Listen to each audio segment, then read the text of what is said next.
నిజాంపేట మండల పరిధిలోని కల్వకుంట్లలో గౌడ కులస్తుల ఆరాధ్య దైవమైనటువంటి శ్రీ రేణుకా ఎల్లమ్మ జమదగ్ని కళ్యాణ మహోత్సవం అంగరంగ వైభవంగా జరిగింది. 3 రోజుల పాటు జరిగిన ఈ వేడుకల్లో భక్తులు భారీ సంఖ్యలో పాల్గొని మొక్కులు చెల్లించుకున్నారని పురోహితులు వేలేటి రామ్మోహన్ శర్మ, విశ్వేశ్వర శర్మ తెలిపారు. ఈ సందర్భంగా వారు మాట్లాడుతూ మంగళ వాయిద్యాలు, వేద మంత్రాల నడుమ శ్రీ రేణుకా ఎల్లమ్మ జమదగ్ని మహర్షుల కళ్యాణ వేడుకతో గ్రామంలో ఆధ్యాత్మిక వాతావరణం నెలకొంది. ఆ అమ్మవారి కృప గ్రామ ప్రజలపై ఉండాలని, ప్రతి సంవత్సరం వర్షాలు సమృద్ధిగా కురవాలని, పాడి పంటలు సుభిక్షంగా పండాలని వేడుకున్నామన్నారు. అనంతరం గ్రామస్తులకు, భక్తులకు అన్నదాన ప్రసాదాన్ని అందించామని తెలిపారు. ఈ కార్యక్రమంలో గౌడ సంఘం సభ్యులు పాల్గొన్నారు.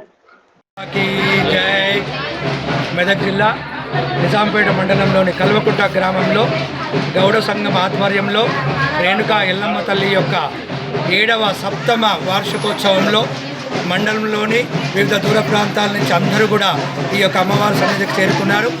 3 రోజుల పాటు అంగరంగ వైభవంగా సాగేటువంటి ఈ వార్షికోత్సవంలో ఈరోజు 3వ రోజు మంగళవారం సందర్భంలో ఈరోజు 11:25 ఆ మహాశక్తి స్వరూపుడైనటువంటి రేణుకా ఎల్లమ్మ తల్లి మరియు జమదగ్ని మహర్షుల యొక్క కళ్యాణ మహోత్సవం జరిగింది.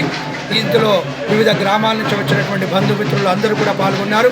ఈ యొక్క కళ్యాణం యొక్క ముఖ్య ఉద్దేశము గ్రామం అంతా కూడా సుభిక్షంగా ఉండాలని, లోకమంతా కూడా సురక్షంగా ఉండాలనేటువంటి సత్సంకల్పంతో గౌడ సంఘ ఆధ్వర్యంలో ఈ కళ్యాణము వేడుకగా ఇప్పటివరకు జరిగింది.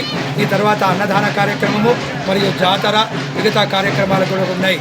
ఈ కార్యక్రమంలో పాల్గొన్నటువంటి భక్తులందరికీ కూడా ఆ ఎల్లమ్మ తల్లి యొక్క ఆశీస్సులు కలగాలని మనస్ఫూర్తిగా కోరుతూ ముగిస్తున్నాను.